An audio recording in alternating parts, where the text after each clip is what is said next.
بسم اللہ الرحمن الرحیم۔ یوم تأتی کل نفس تجادل عن نفسها، اس دن آئے گی ہر جان، وہ جھگڑا کرے گی اپنے بارے میں، وہ اپنے آپ کی اس کو فکر لگی ہوگی، اپنے بارے میں جھگڑا کرے گی، عذر بہانے پیش کرے گی، بچاؤ کا کوئی حل تلاش کرے گی۔ وتوفی، اور پورا دیا جائے گا ہر جان کو جو اس نے عمل کیا، ہر جان کو پورا دیا جائے گا جو اس نے عمل کیا۔ وہم لا یظلمون، اور ان پر ظلم نہیں کیا جائے گا۔ وضرب اللہ، اللہ تعالیٰ نے بیان کی ہے، اور اللہ نے بیان کیا ایک مثال ایک بستی کی، کانت آمنۃ مطمئنہ، جو امن والی تھی، اطمینان والی تھی۔ یأتیہا رزقہا، آتا اس کے پاس اس کا رزق، رغداً، بافراغت، کھلا بافراغت، من کل مکان، ہر جگہ سے۔ یعنی ایک بستی، یعنی ویسے تو کوئی بھی بستی ہو سکتی ہے، لیکن اگر آپ اس کا معنی کریں کہ مکہ والی بستی، تو مکہ مکرمہ کے جو بڑا امن و سکون تھا، وہاں باہر پورے عرب میں لڑائی جھگڑے ہوتے تھے، قتل و غارت تھی اور اغوا کاری تھی اور سارے مسائل تھے، لیکن مکہ مکرمہ میں امن و سکون تھا، امن بھی تھا اور سکون بڑا تھا، اطمینان بڑا تھا۔ حتیٰ کہ مکہ والوں کا جو سامان ہوتا تھا تجارت والا، وہ بھی باہر کے لوگ جلدی خرید لیتے تھے کہ یہ مکہ کے لوگ ہیں اور یہ عزت والے لوگ ہیں۔ تو یہ وہ بستی کی مثال ہے۔ ویسے تو اس سے مراد کوئی بستی ہو سکتی ہے، تو یہ مثال ہے۔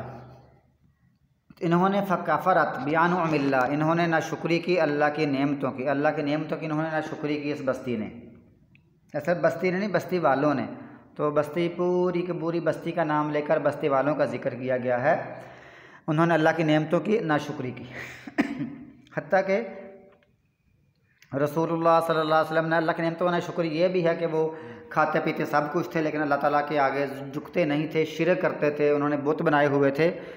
تو رسول اللہ صلی اللہ علیہ وسلم نے ان کے لیے بد دعا کر دی، اللہم سبعا کسبع یوسف، جیسے یوسف علیہ السلام کے 7 سال تھے، اس طرح ان کے اوپر بھی 7 سال کا قحط نازل فرما دے۔ تو ایسا پھر ان کے اوپر قحط ہے، حتیٰ کہ یہ چمڑا، یہ کھالیں اور یہ مردار اور یہ لاشیں کھانے لگے۔ بھوک کی اتنی شدت تھی کہ جب یہ آسمانوں کی طرف دیکھتے تو ان کو دھواں نظر آتا ہے بھوک سے۔ فَأَذَاقَهَا اللَّهُ، اللہ نے چکھا دیا، اللہ نے چکھایا ان کو لباس الجوع، بھوک کا لباس چکھا دیا، یعنی لباس جیسے جسم کے پورے گھیر لیتا ہے، اس طرح ان کو بھوک نے گھیر لیا۔ جس طرح لباس جسم کو گھیر لیتا ہے، اس طرح ان کو بھوک نے گھیر لیا۔ والجوع والخوف، اور خوف کا عذاب، اللہ نے چکھایا ان کو بھوک کا لباس پہنا دیا اور خوف کا لباس پہنا دیا۔ بما کانوا یصنعون، وجہ یہ تھی کہ جو وہ کرتے تھے، اس سبب سے ان کو خوف کا اور ڈر کا اور بھوک والا لباس پہنا دیا، پہنانے کا ذائقہ چکھا دیا۔ وَلَقَدْ جَاءَهُمْ رَسُولٌ مِّنْهُمْ، اور یقیناً ان کے پاس آیا رسول انہی میں سے، فَكَذَّبُوهُ، انہوں نے جھٹلا دیا اس کو، فَأَخَذَهُمُ الْعَذَابُ، پس ان کو عذاب نے پکڑ لیا۔ وَهُمْ ظَالِمُونَ، اور وہ ظلم کرنے والے تھے، یہ ان کی حالت تھی، یہ ان کو عذاب نے آ لیا۔ اللہ تعالیٰ فرماتا ہے مسلمانوں کو، فَكُلُوا مِمَّا، پس کھاؤ اس میں سے، رَزَقَكُمُ اللَّهُ، اللہ نے تم کو رزق دیا ہے، حلالا طیبا، حلال پاکیزہ، اللہ نے تم کو حلال اور پاکیزہ رزق دیا ہے، تو تم حلال اور پاکیزہ رزق کھاؤ۔ واشکرو،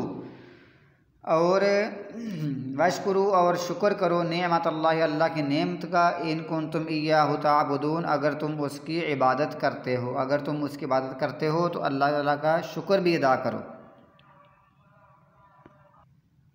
انما حرم، یعنی انہوں نے ناشکری کی اور ساتھ وہ یہ یعنی شرک کرتے تھے، تم شکر بھی کرو اور کیونکہ تم اس کی عبادت کرتے ہو۔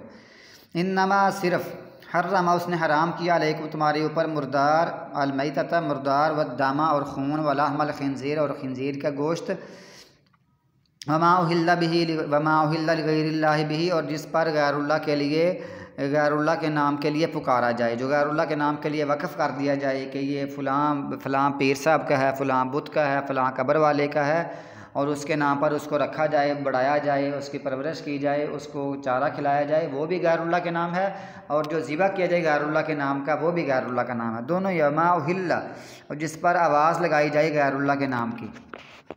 فمن اضطر، پس جو مجبور ہو، مجبور کر دیا جائے، غیر باغ ولا عاد، باغی نہ ہو، سرکش نہ ہو، حد سے بڑھنے والا نہ ہو، فإن اللہ، پس بے شک اللہ تعالیٰ غفور رحیم، اس کو بخشنے والا ہے، اللہ تعالیٰ بخشنے والا ہے، رحم کرنے والا ہے۔ یعنی مجبور کے لیے کوئی الگ احکامات ہیں مجبوری کی حالت میں، ورنہ عام طور پر یہ چیزیں جائز نہیں ہیں۔ ولا تقولوا، اور نہ تم کہو، ھذا حلال و ھذا حرام، یہ حلال ہے اور یہ حرام ہے، لتفتروا علی اللہ الکذب، کہ تم باندھو اللہ پر جھوٹ، اللہ پر جھوٹ باندھتے ہوئے یہ چیزیں نہ کہو کہ یہ حرام ہے اور یہ حلال ہے۔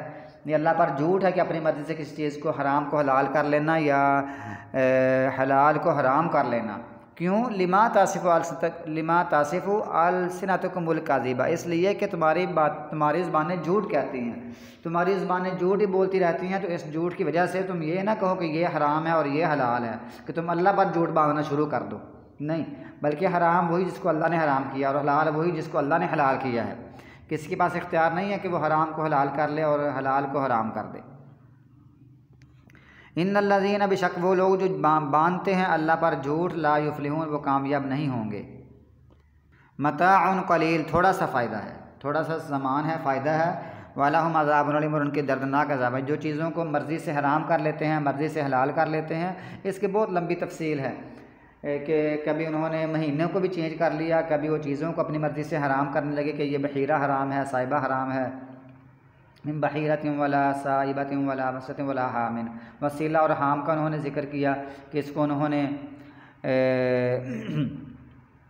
اپنی مرضی سے حرام اور حلال کر لیا۔ ناجائز دودھ پینا ناجائز کا اللہ فرماتا ہے، ما جعل اللہ من بحیرۃ ولا صائبۃ ولا وسیلۃ ولا حام، اللہ تعالیٰ نے کوئی ایسا بحیرہ اور صائبہ اور وسیلہ اور حام نہیں بنایا ہے، انہوں نے خود ایسے کیا ہے۔ یہ خود اگر ایسے کرتے ہیں تھوڑا سا فائدہ ہے ان کو، اور ان کے لیے دردناک عذاب ہے۔ وعلی الذین، اور ان لوگوں پر ہادو جو یہودی ہوئے، حرمنا، ہم نے حرام کیا، ما قصصنا علیک من قبل، جو ہم نے بیان کر دیا تیرے اوپر اس سے پہلے، جو اس سے پہلے ہم نے تمہارے اوپر یہ چیزیں بتا دی ہیں اور کئی صورتوں میں، تو یہ چیزیں ان کے لیے ہم نے کچھ حرام کی تھیں۔ وہ مختلف آیات میں اس کا ذکر ہے کہ کیا کیا چیزیں ان پر حرام کر گئی تھی، ان کی وہ چیزیں تھیں حلال، لیکن ان کی نافرمانی کی وجہ سے ان پر عارضی طور پر حرام کر دی گئی تھی۔ وما ظلمناہم، اور ہم نے ان پر ظلم نہیں کیا، ولکن کانوا انفسہم یظلمون، لیکن اپنے آپ پر خود ظلم کرتے تھے، خود ظلم کرتے تھے وہ، اللہ تعالیٰ نے ان پر ان کی نافرمانی کے سبب سے حرام کیا تھا۔ ثم ان ربک، لیکن جو دوبارہ وہ چیزیں رسول اللہ صلی اللہ علیہ وسلم کو آپ کی امت کے لیے، آپ کے لیے حلال کر دی گئیں، اور جو باقی چیزیں کچھ حرام ہیں وہ مصلحت کی وجہ سے حرام ہیں، وہ کسی کے نافرمانی کی وجہ سے حرام نہیں ہیں۔ کچھ چیزیں اللہ تعالیٰ نے رحمت کی ہوئی ہے تب اس لیے حلال ہیں، اور یہ بطور سزا کہ کچھ چیزیں حرام نہیں، اللہ تعالیٰ نے فرما دیا کہ یہ حرام ہے اور یہ حلال ہے۔ یاد رکھیں، جس کو اللہ نے حرام کیا ہے اس میں یقیناً نقصان ہے، کوئی مانے یا نہ مانے، ذہن مانے یا نہ مانے، اس میں نقصان ہے، اور جس کو اللہ نے حلال کیا ہے وہ حلال ہی ہے، کوئی اس کا فائدہ ہی ہے، کوئی مانے یا نہ مانے، اللہ کے حکم میں فائدہ ہی فائدہ ہے، اللہ کی نافرمانی میں نقصان ہی نقصان ہے۔ پھر تیرا رب ان لوگوں کے لیے جنہوں نے عمل کیے برے بجہالت، جہالت کی وجہ سے، یعنی ضد اور ہٹ درمی کی وجہ سے، ثم تابوا من بعد ذلک، پھر انہوں نے توبہ کی اس کے بعد، واصلحوا، اور اپنی اصلاح کر لی، توبہ بھی کر لی، اصلاح بھی کر لی۔ ان ربک، بشک تیرا رب، من بعدہا، اس کے بعد، لغفور الرحیم، یقیناً بخشنے والا ہے، رحم کرنے والا ہے۔ لہذا توبہ اصل ہے، کوئی جتنا مرضی بندہ ظلم کر لے، زیادتیاں کر لے، گناہ کر لے، شرک کر لے، دنیا میں توبہ کر لے تو اللہ اس کو معاف کرنے والا ہے، رحم کرنے والا ہے۔